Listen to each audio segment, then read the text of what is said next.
Assalamualaikum warahmatullahi wabarakatuh. Selamat malam dan salam sejahtera bagi kita semua.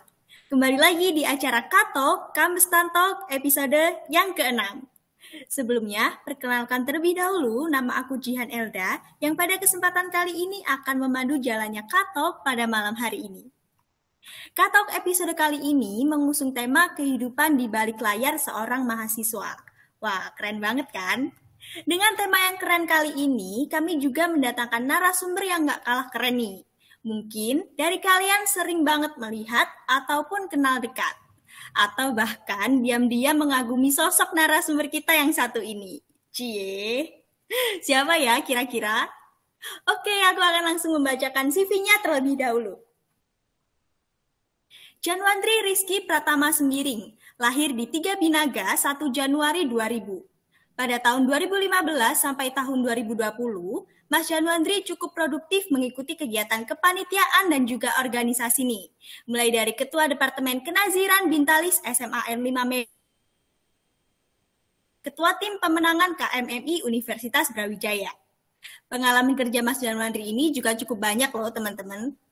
Mas Janwandri pernah menjadi driver Ayojek Malang pada tahun 2018, Asisten Praktikum Ekologi Perairan dan Hidrodinamika FPIKUB tahun periode 2018-2019, dan pada tahun 2021 hingga sebagai Operation CV Kreasi Pangan kita. Waduh, so incredible. Baik, langsung aja kita sambung dengan meriah Mas Janwandri. Halo, selamat malam Mas Janwandri. Halo, selamat malam. Panggilannya siapa nih? Jihan atau Elda?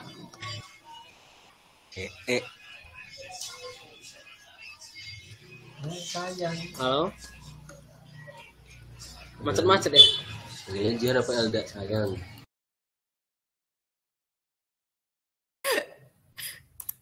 Apa kabar Mas Janwandri? Alhamdulillah baik. Alhamdulillah. Akhir-akhir ini Mas Janwandri lagi sibuk apa nih Mas? Akhir-akhir ini ya sibuk kerja. Alhamdulillah hari ini lagi libur. Besok kembali masuk kerja lagi seperti biasanya. Sama mungkin nggak ada sih, selain kerja itu aja sekarang kesibukannya. Sekarang lagi libur Mas? Ya, lagi libur hari Ahad, hari Minggu libur. Jadi lagi santai-santai aja ya Mas ya? Ini lagi nonton ini final Thomas Cup Indonesia versus Cina. Tadi juga saya sempat nonton itu Mas sama berarti. Ya, lagi mimpin ginting nih. Sebelumnya aku mewakili teman-teman mengucapkan terima kasih banyak kepada Mas Janwandri karena sudah bersedia hadir menyempatkan waktunya untuk ngobrol-ngobrol santai dan sharing pengalaman bersama di sini. Baik, nggak perlu lama-lama lagi ya Mas, langsung aja kita ke pertanyaan yang pertama.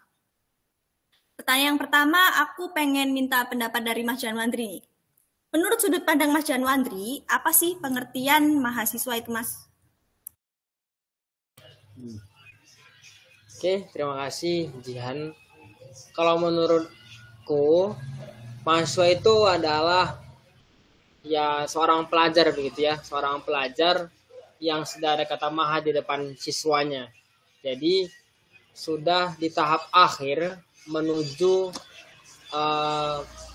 gelar yang akan dituju, dan mahasiswa itu adalah seseorang yang sudah dewasa, yang sudah memiliki planning beberapa tahun ke depan, dan seorang mahasiswa itu adalah seseorang yang ingin berkarya besar dan pastinya akan menjadi seseorang atau sosok generasi penerus bangsa. Gitu. Itu kalau menurutku sih. Ya benar Mas, saya setuju dengan pendapatnya Mas Janwandri. Berarti kita ini sudah siswa tapi sudah maha gitu ya Mas ya? Maha, benar-benar. Oke, kita beralih ke pertanyaan kedua Mas. Mahasiswa pasti identik kan ya Mas dengan organisasi atau kepanitiaan. Nah, Mas Janwandri pernah nggak mengikuti organisasi atau kepanitiaan selama perkuliahan? Boleh dong kasih tahu organisasi apa atau kepanitiaan apa aja dan gimana caranya membagi waktu antara kuliah, kepanitiaan, organisasi, keluarga, atau waktu buat self healing sama temen-temen atau sama pacar gitu Mas? Oh ya, sebenarnya ini pertanyaan yang sering aku hadapin ya. Maksudnya gimana cara bagi waktu gitu kan. Sebenarnya emang sulit, bagi waktu itu sulit banget. Apalagi kita kan, saya pribadi dari Sumatera Utara gitu ya, dari Medan. Orang tua itu kan hanya memberikan amanah untuk bersekolah di UB sebagai mahasiswa, cukup gitu kan. Entah itu aku mau organisasi, aku mau kuliah pulang, mau kerja, itu terserahku, begitulah ya, dengan persetujuan orang tua. Tapi aku memutuskan karena emang dari SMA itu udah sering ikut organisasi dan itu udah nyaman, karena aku juga sadar diri bukan orang yang tipikal sering ranking, dapat juara 1, 2, 3, enggak banget gitu ya, bukan aku banget. Makanya aku memilih untuk organisasi.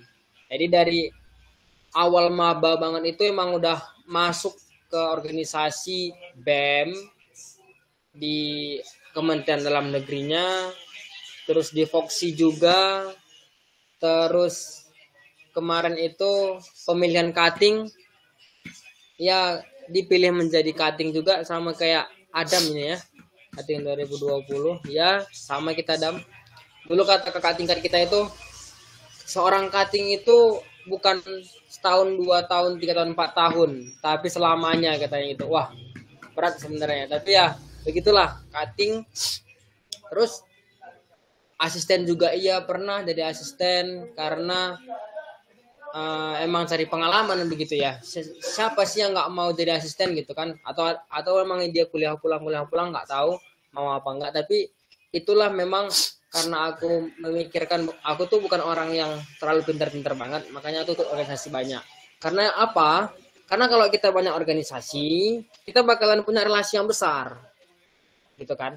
Kalau misalnya organisasi kita hanya seputar FPIK, teman-teman kita hanya di FPIK aja gitu kan. Makanya aku pernah memutuskan untuk ikut kepanitiaan kayak pemilihan mahasiswa raya, pernah juga di UKM WKI UB, pernah juga ikut di Fordaku juga, di Forda Kabupaten Karo itu pernah juga. Jadi relasi itu bisa banyak. Makanya kalau misalnya kita nih butuh ke FISIP, butuh ke FIB, butuh ke FP, ada teman di sana, jadi enak nih. Kalau ke sini ruangannya di mana ya? Kalau ini gimana ya gitu. Tapi yang paling berkesan selama aku menjadi mahasiswa ini adalah waktu jadi panitia Pemira. Karena itu benar-benar kayak kenal dari Fapet, dari agrokompleks, dari kesehatan, itu ada semua. Jadi kayak punya teman yang banyak gitu. Karena emang aku dari maba udah menitik beratkan untuk di FPIK dulu nih, di BEM sama Voksi. Jadi teman-teman di FPIK udah kenal. Itulah ya, ruang lingkupnya ada teman MSP, 6 Pro juga punya teman. Jadi waktu semester 3, 4, 5 itu mencoba untuk keluar.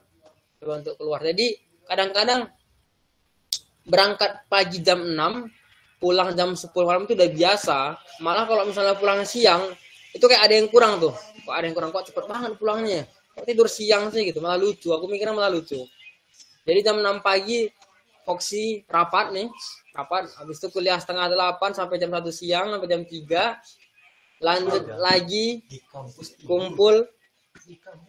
Tapi aku tuh nggak pernah jadi anak himpunan, nggak pernah karena memang aku merasa ya udah di ketua tingkat, kayaknya himpunan itu bagi teman-temanku yang lain aja gitu. Makanya aku nggak pernah di himpunan, bukan aku ini sama himpunan enggak, tapi teman-temanku itu di himpunan, aku yang di angkatan aja gitu. Makanya gitu. Jadi gimana cara bagi waktunya? Kalau di kampus dulu itu apa namanya? Misal nih di BEM pengumumannya rapat hari Rabu jam 7 malam misalnya. Terus yang lain juga sama nih jam 7 malam. Sebenarnya nggak bisa kan kita dipotong dari 2 badan gitu, satu ke satu, nggak mungkin kan. Makanya langsung misalnya kalau bisa diwakilkan di BEM, maka itu diwakilkan.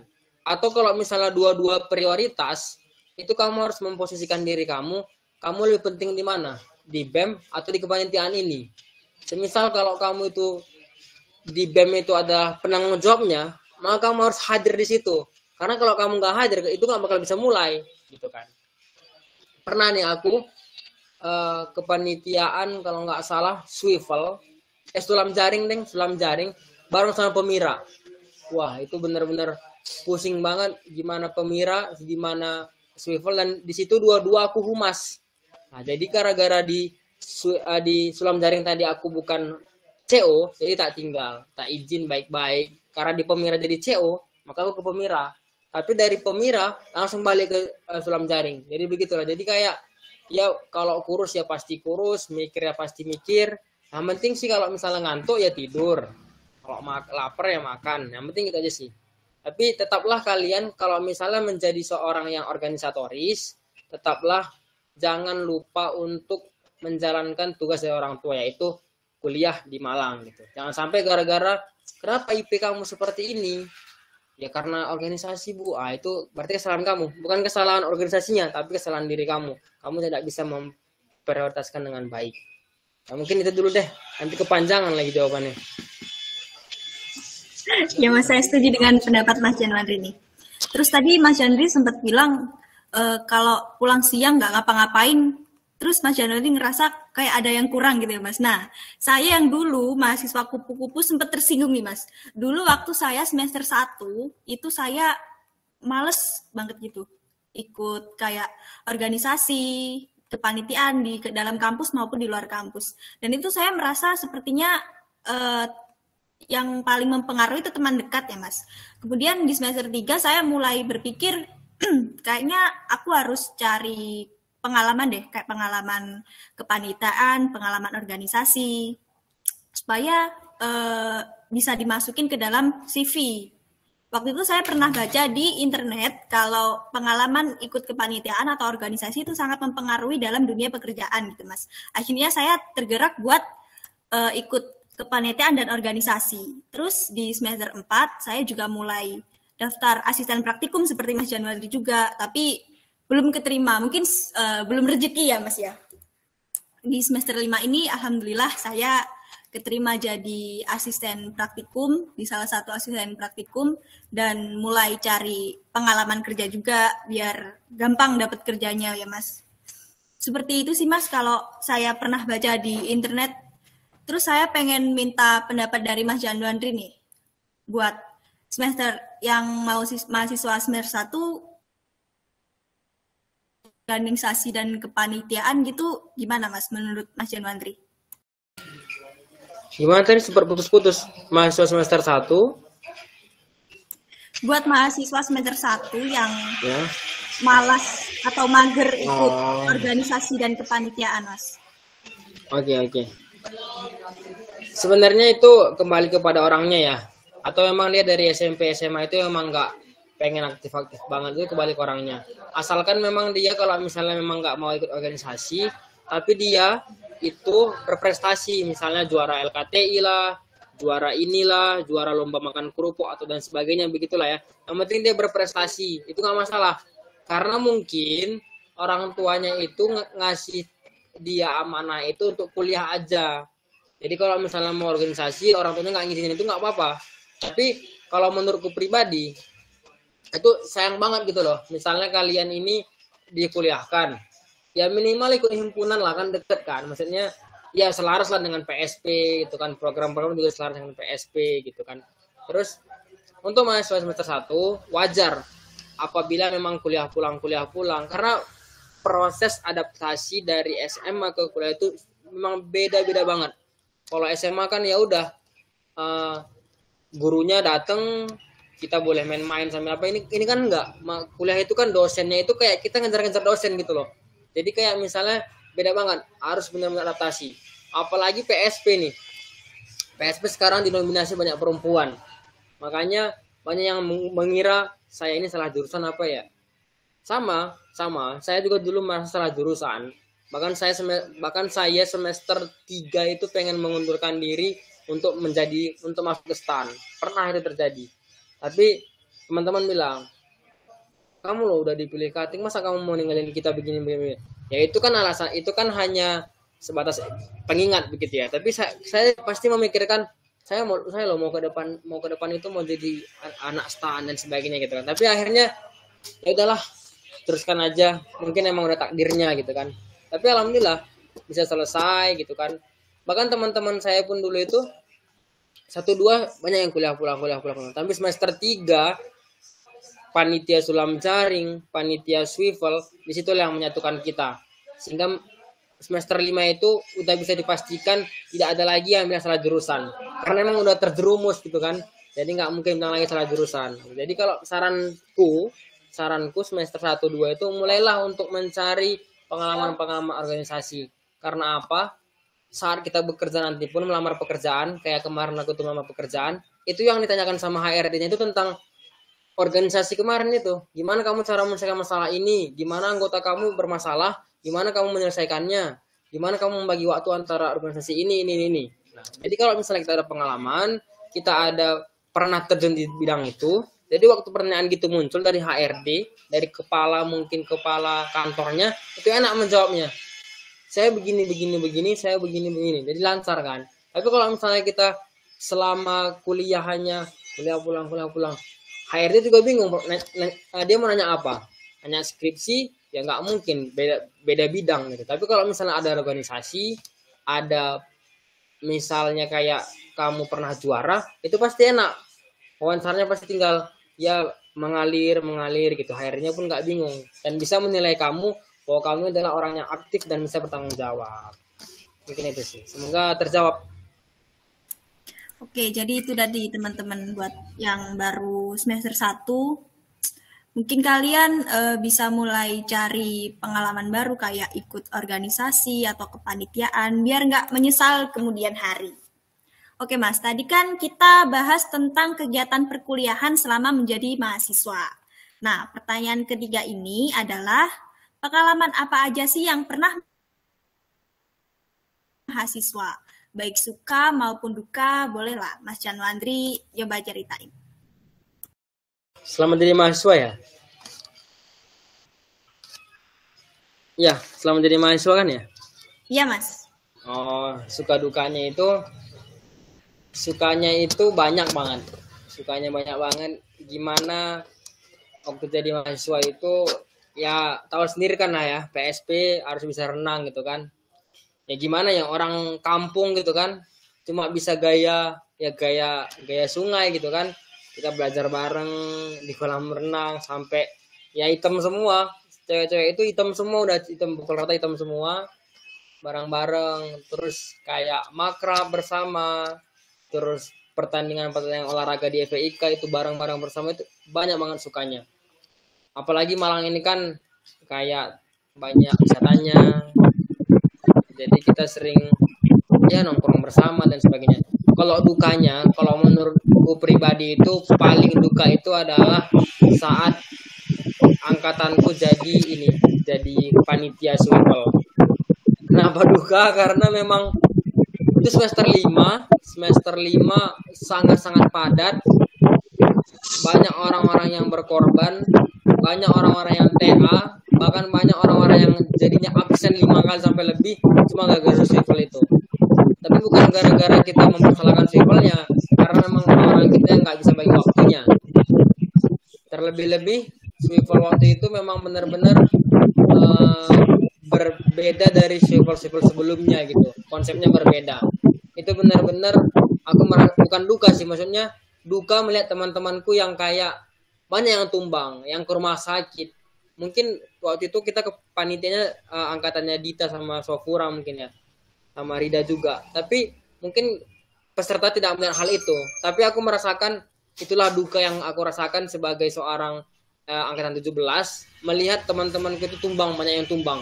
Itu kayak sedih gitu kan. Tapi harus dijalankan gitu loh. Karena emang udah latihan berhari-hari, berminggu-minggu, berbulan-bulan, akhirnya tumbang semua. Ya karena itu tadi nggak bisa bagi waktu, dan itu kaget kan.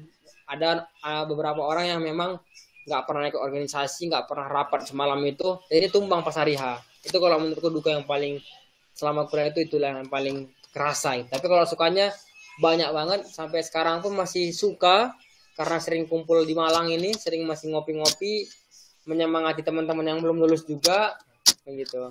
Ya suka aja lah. Ya intinya dibikin enjoy aja Mas, karena jurusan PSP ini menurut saya menyenangkan. Ada renangnya. Dulu saya sempat nggak bisa renang juga sih. Terus saya memutuskan buat latihan renang sendiri.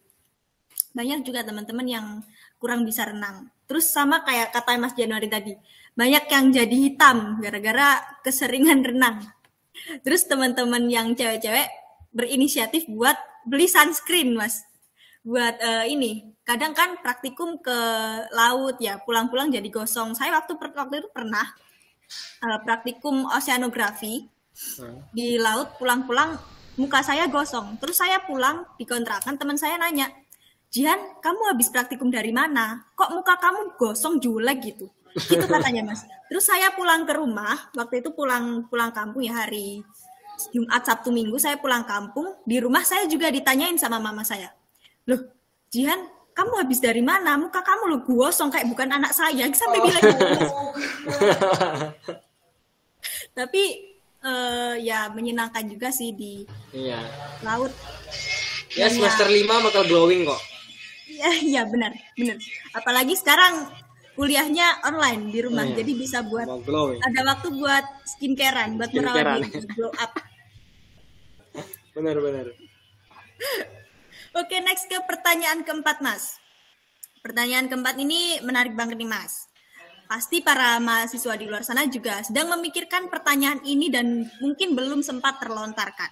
Pertanyaannya adalah, bagaimana sih strategi yang dapat dilakukan untuk membentuk karakter dan mental yang kuat selama dalam lingkungan kampus agar bisa lulus tepat waktu walaupun banyak sekali rintangan? Ya. Intinya cuma satu sih, jangan mudah baper sama boleh putus asa, tapi jangan lupa bangkit, karena orang-orang yang komitmen itu dia bakalan istirahat nggak apa-apa, sehari 2 hari nggak apa-apa, untuk rebahan, untuk malas-malasan nggak apa-apa. Tapi orang yang berkomitmen itu setelah 2 hari itu dia bakal melejit nih, aku harus ngejar ketertinggalanku. Jadi intinya adalah selalu ingat bahwasanya kita di sini adalah diamanahkan sama orang tua untuk berkuliah gitu. Jadi karakter kita itu yang nggak boleh lemah gitu lah, maksudnya kita loh jauh, misalnya ada yang dari Jawa Timur, dari Sumatera, dari Kalimantan dan sebagainya. Kita di sini dikuliahkan, dibiayai sama orang tua, ya kita harus buktikan bahwasanya kita harus lulus tepat waktu. Sama mungkin ini saling sharing juga sama teman-teman. Bedakan pula lulus tepat waktu sama lulus di waktu yang tepat. Mungkin kalau lulus tepat waktu itu ya di bawah 4 tahun atau 4 tahun gitu ya. Tapi ada pula yang lebih bermanfaat lagi, lulus di waktu yang tepat. Gimana itu? Lulus di waktu yang tepat itu udah ada nih. Dia setelah dari lulus itu udah punya planning, bahkan udah bekerja atau udah mungkin mau nikah dan sebagainya. Pokoknya udah ada planning jelas sama dia. Jadi beda kan? Kalau lulus tepat waktu pun, kalau masih ngawang-ngawang nggak tahu mau kemana, itu masih beda dari yang lulus di waktu yang tepat. Makanya aku selalu nyampein kepada teman-temanku, lebih baik lulus waktu yang tepat, entah itu 4,5 tahun dan sebagainya. Tapi dia udah jelas planningnya mau ngapain. Dia memang 2022 mau lulus, tapi setelah itu jelas 2023 mau berangkat haji, mungkin 2024 mau nikah, 2025 udah punya perusahaan sendiri, itu jelas. Nah itu adalah orang-orang yang lulus di waktu yang tepat, jelas. Jadi nggak harus mengejar 4 tahun, karena kita bisa memanfaatkan waktu itu untuk belajar banyak hal, entah itu ikut lomba PIMNAS dan sebagainya begitu kan.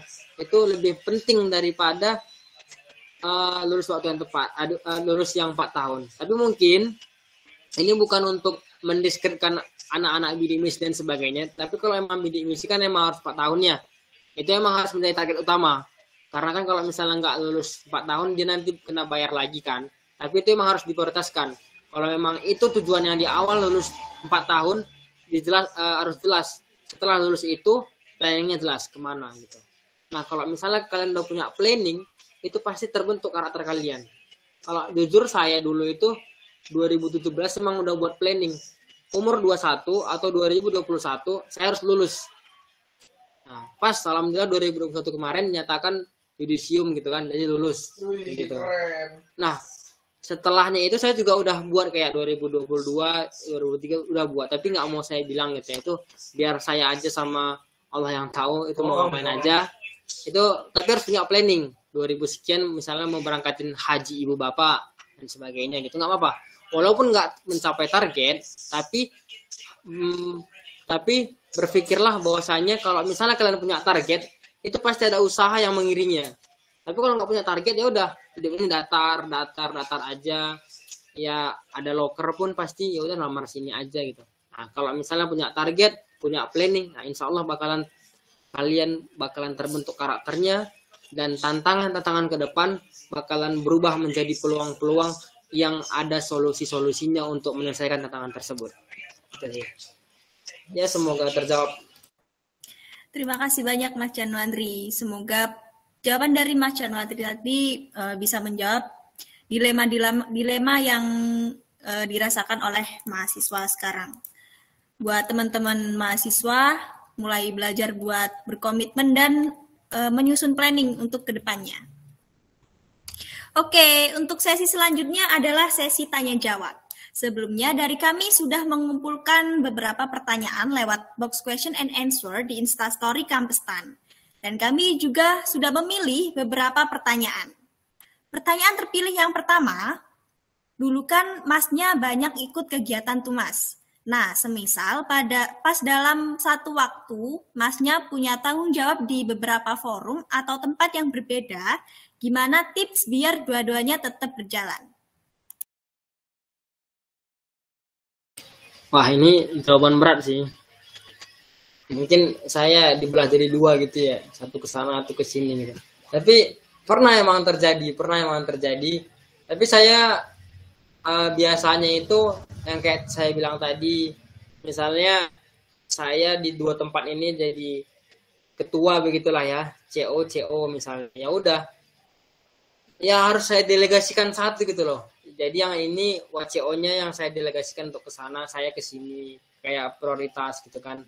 Kayak yang tadi itu pernah jadi CO Humas di Pemira sama anggota Humas di Sulam Jaring. Nah, karena anggota biasa, jadi saya langsung ke Pemira aja, menyusul ke tempat yang berikutnya gitu. Karena memang kalau bagi waktu itu emang sulit banget bagi waktu. Kita harus merelakan satu itu kita nggak ikutin gitu. Karena memang kalau orang-orang yang punya banyak kegiatan harus kayak gitu, harus merelakan. Tapi kalau misalnya bisa untuk mengubah waktu, mending lakukan mengubah waktu dengan catatan semua anggota harus menerima atau semua anggota harus bersedia menerima dan bisa datang kembali gitu. Jadi emang kalau bagi waktu itu sulit banget. Tapi insya Allah kalau misalnya kita adalah orang-orang yang bisa bagi waktu, itu bakal bisa manajemen waktu. Ya semoga terjawab ya.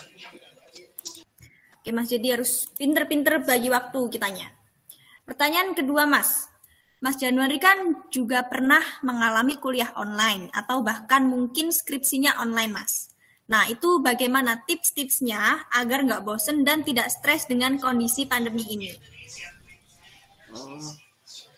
Ini pertanyaannya apa ya? Kalau bagi saya nggak menjebak sih, karena dengan online ini malah memudahkan saya jujur. Online ini memudahkan saya. Oh boleh cerita nih ya. Pandemi COVID mulai, awalnya nggak dibolehin pulang ke Medan karena memang orang tua takut saya carrier gitu ya. Saya pembawa virus itu. Ya gimana nggak sedih gitu kan, teman-teman pulang semua nih sekontrakan, saya yang nggak tahu ngawang-ngawang nih. Akhirnya saya melobi inilah paman saya, adiknya ibu gitu kan, untuk ngomong ke ibu saya biar saya dibolehin untuk pulang gitu. Akhirnya pulang 10 bulan di rumah itu online kan, online.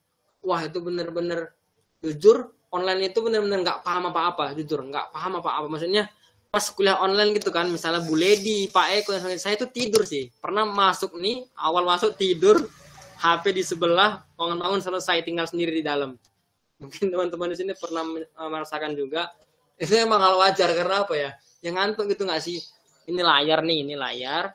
Terus kita hanya melihat begini, ya pasti ngantuk sih. Itu pernah terjadi. Tapi kalau untuk skripsi, saya benar-benar kalau merasakan sangat terbantu karena online. Kebetulan saya dapatnya itu dosen pembimbing kedua itu Pak Gatut gitu ya. Pakai bahasa Inggris ya. Teman-teman mungkin tahu pakai bahasa Inggris Pak Gatut. Saya yang nggak tahu bahasa Inggris, yang TOEFL-nya juga cukup makan gitu kan, ketemu Pak Gatut yang harus pakai bahasa Inggris. Wah, itu hampir seminggu saya berpikir, lulus nggak ya gitu kan. Ternyata Pak Gatot itu orangnya sebenarnya santai, nggak muluk-muluk, cepet. Jadi selama saya sempro, seminar hasil, kompre, selalu saya membaca. Jadi ini laptop nih, laptop satu, depannya laptop lagi. Jadi PowerPoint-nya saya share screen, depannya itu tulisan. Jadi kayak kalau misalnya tadi itu offline, nah itu bakalan kayaknya amburadul semua. Karena saya juga nggak jago bahasa Inggris. Kosakata saya juga berantakan dan sebagainya. Nah kalau misalnya pas begitu, itu kayak tinggal membaca, padahal pakai bahasa Inggris jadi bisa gitu. Karena memang ya begitulah. Bukan saya bersyukur karena ada pandemi, bukan, tapi karena memang ya itu mungkin jalan saya gitu ya. Awalnya memang kesusahan karena Pak Gatot, tapi ya alhamdulillah malah menjadi keberkahan bagi saya gitu. Tapi kalau menurut saya enakan offline sih. Semoga semester depan offline biar kalian saling ketemu gitulah ya.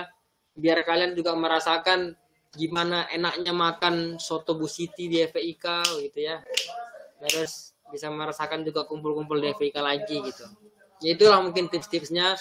Kalau saran saya selama skripsi dan kuliah itu jalankan sebaik mungkin, tapi jangan lupa pula jaga kesehatan. Terus kalau bisa waktu online jangan ketiduran juga begitu. Jangan ikutin saya begitulah ya, biar paham. Sama semoga kedepannya pandemi ini selesai dan kalian bisa kuliah offline. Itu sih. Terima kasih.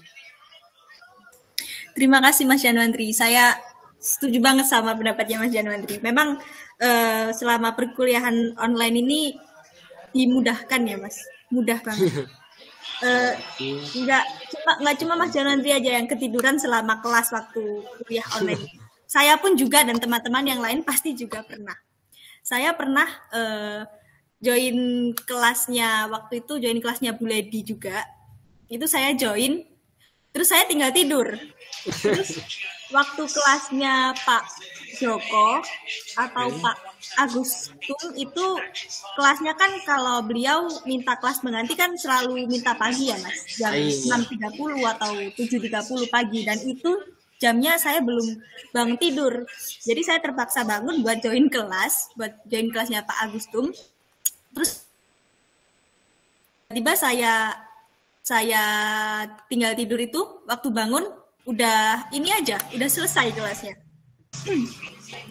Tapi meskipun di kuliah online ini tugasnya tetap itu sih Mas, tetap banyak juga kayak tugas-tugas dari dosen, terus tugas praktikum gitu. Saya sering ngeluh, teman-teman juga sering ngeluh. Terus ada juga segelintir mahasiswa yang lain ngeluh seperti ini. Aduh, gini banget kuliah, pengen berhenti aja rasanya. Atau kayak gini, aduh kalau tahu bangku kuliah kayak gini, tahu gitu dulu waktu lulus SMA aku mulai kerja aja. Atau bahkan ada yang ngeluh kayak gini Mas. Aduh ya Allah, tugas belum selesai, masih banyak, pengen nikah ya Allah gitu. Nah, bagaimana tanggapan Mas Januari tentang keluhan-keluhan seperti itu Mas?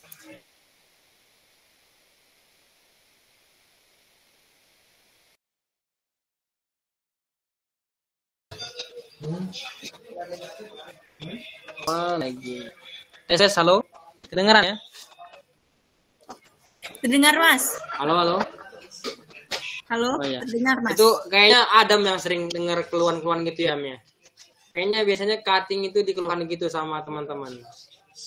Kalau saya emang bukan dari selama pandemi saja, bahkan dari sebelum pandemi itu teman-teman saya itu banyak yang berkeluh juga, keluh kesah. Misalnya dia dimusuhin teman-temannya ini, geng-gengan. Yang paling ribet tuh emang bukan menyalahkan cewek ya. Cewek ini kan main geng-gengan gitu ya. Ada yang geng hedon, ada yang geng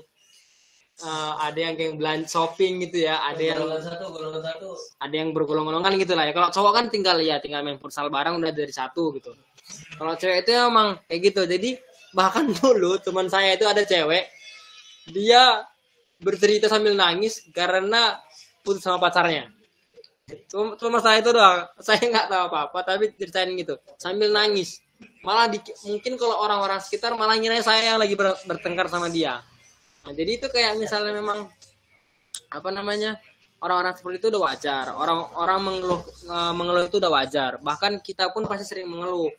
Tapi satu hal, kalau emang sering mengeluh jangan lupa bersyukur juga, karena memang mungkin ya pengen nikah aja lah, pengen kerja aja lah, mungkin kayak gitu pengennya, pengen itu banyak, tapi keluhan juga banyak, ya jangan lupa bersyukur. Sama satu lagi, kalau jadi Adam kan, ya terima aja kalau kesannya mereka, semangatin, karena emang itu udah kayak apa ya, mengeluh gitu. Padahal di balik keluhannya itu ada suatu kebahagiaan yang bakal dia dapat. Contoh, selama kalian ini mengeluh, misalnya kuliahnya begini-begini, kalian dapat kuota dari Kemendikbud. Mungkin di rumah nggak dikasih uang sama orang tua, nggak bisa beli kuota, tapi Kemendikbud ngasih uang kuota. Atau kemarin UKT-nya dibantu sama Kemendikbud, dipotong 2,4. Nah, itu kan ada juga nih kebahagiaan yang didapat. Jadi, jangan hanya sering mengeluh, tapi marilah sama-sama kita bersyukur dan ubahlah keluhan itu menjadi suatu motivasi bagi kita. Gitu. Ya, pokoknya tetap semangat lah. Kayak Adam dengerin teman-temannya 2020 keluh kesah semua gitu kan.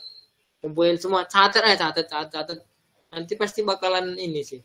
Jadi nostalgia, dulu si Jihan keluh kesahnya ini, si ini keluh kesahnya ini, gitu aja. Nah, apa?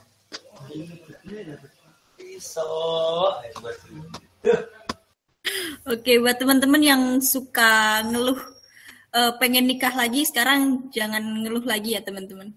Nanti dikabulkan sama Allah, terus tiba-tiba jualan pop es, terus jualan sosis, kan bahaya. Ya nggak apa-apa sih kalau mau nikah sekarang juga nggak apa-apa. Iya, nggak apa-apa nikah. Siap gitu ya Mas ya. Kalau emang calonnya udah mapan, misalnya pegawai tambang, orang tambang gitu ya Mas ya. Iya, teman saya nikah 2 orang kok, nggak apa-apa. Yang penting udah punya modal. Kita lanjut ke pertanyaan selanjutnya Mas. Silakan. Kadang kita sebagai mahasiswa itu kan kayak gimana ya Mas, kayak bingung gitu ya Mas, ikut banyak kegiatan tapi kontribusinya seadanya, atau ikut beberapa kegiatan aja tapi kontribusinya maksimal, kayak dilema gitu Mas, mentingin kuantitas atau kualitas dari kontribusi kita di kegiatan yang kita ikuti. Kalau menurut Mas Januandri sendiri lebih baik yang mana? Jujur kalau saya kualitas. Kenapa? Walaupun kayak gini nih, misalnya nih acara ini hanya dihadiri sekian orang, tapi kampestan itu HMP itu banyak gitu kan, nggak masalah.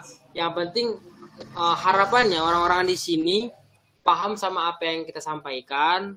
Terus kalau misalnya diaplikasikan dengan baik, maka itu bisa menjadi pahala kita gitu kan. Tapi coba misalnya nih rame sekitar 60 orang kelas nih, kayak tadi Jian ngomong, pernah kuliah Bu Ledi tapi ketiduran. Nah gitu. Jadi kayak walaupun rame, tapi kalau misalnya tidur semua itu orang-orangnya karena nggak open cam, ya kan percuma kan. Jadi mending berkualitas untuk menyampingkan kuantitas, karena orang-orang yang berkualitas itu bakalan bisa mengalahkan kuantitas yang dengan jumlah banyak orang gitu. Misalnya kayak contoh lain, kepanitiaan sulam jaring kemarin kalian, atau kepanitiaan civil nanti, nggak masalah, nggak seangkatan, nggak seluruhnya, nggak masalah. Yang penting berbobot, acaranya bagus, tujuannya kesampaian dan sebagainya. Jadi kualitas itu bakalan seiring dengan hasil yang baik tanpa memikirkan kuantitas gitu. Ya, semoga terjawab.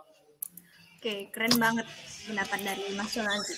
Ngomong-ngomong masalah perkuliahan Mas, ada nggak tantangan atau masalah yang menurut Mas Januandri merupakan yang paling berat sampai ngerasa nggak bisa mengatasi itu? Kalau ada, boleh dong kasih tahu tips dan triknya buat mengatasi masalah-masalah tersebut. Masalah-masalah yang pernah sama kuliah ya? Oh ada, konflik kepentingan sama teman-teman pernah ada itu. Jadi pada saat ini sih sama jarting gitu kan ya. Jadi seolah-olah kalau misalnya saya terlalu aktif di luar, seolah-olah saya meninggalkan jartingnya, seolah saya meninggalkan angkatannya gitu. Emang benar kalau misalnya banyak kegiatan di pusat, di kampus dan sebagainya itu bakalan nggak keurus karena angkatannya gitu kan. Itu persepsi berbagai orang. Nah itu kemarin tuh konflik kepentingan. Jadi ya seolah-olah meninggalkan, padahal tetap ada sebenarnya di kampus, orang kuliahnya juga bareng, aktif juga. Itu menurut saya yang paling konflik lah bagi saya waktu itu. Tapi gimana cara menyelesaikannya? Saya jelaskan baik-baik. Niat saya untuk aktif di luar untuk relasi begini. Dan saya juga bakalan aktif tetap di angkatan karena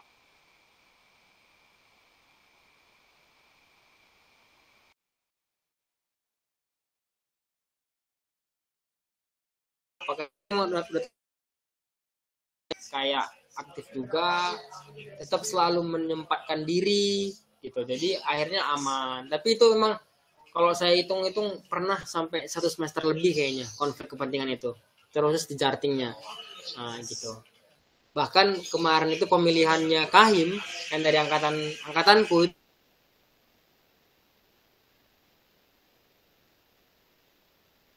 itu benar-benar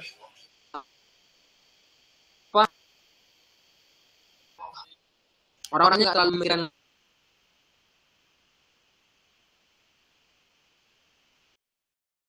dengan organisasi itu ya, kuliah pulang gitu. Jadi kan saya nggak pernah nyampe setengahnya, nggak pernah. Bahkan titik kesalahan angkatanku itu selalu tentang kuantitas. Misalnya nih,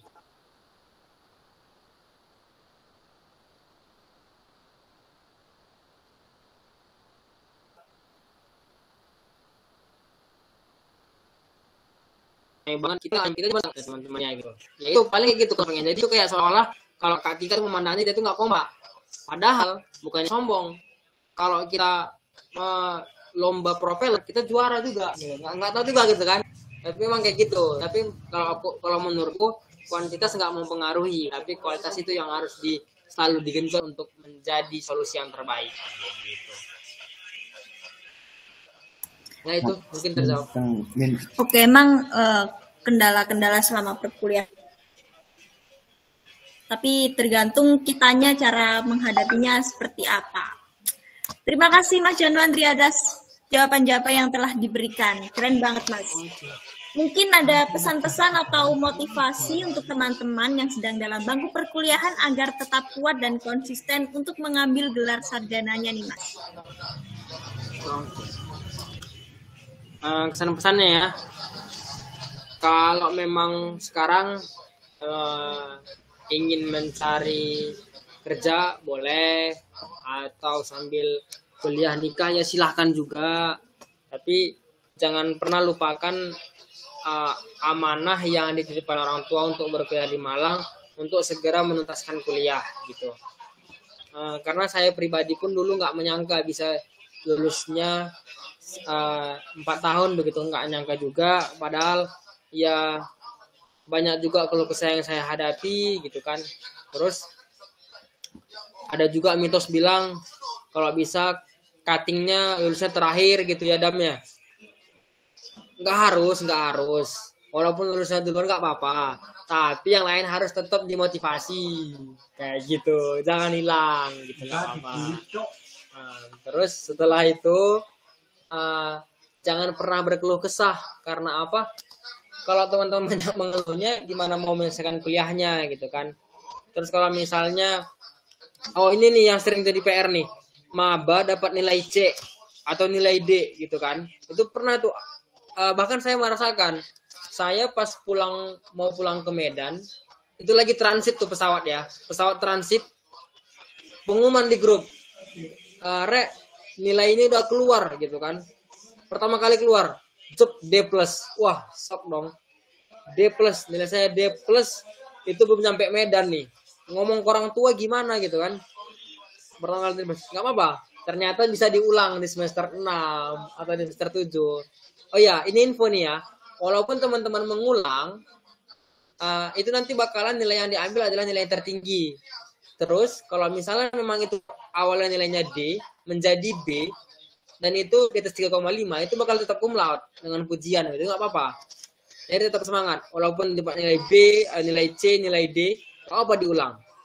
Gitu semester. Makanya dari sekarang dicicil, misalnya yang semester 1 atau semester 3 nanti ambil matkul semester 5, yang matkul semester 5, yang semester 5 ambil matkul semester 7, nggak apa-apa.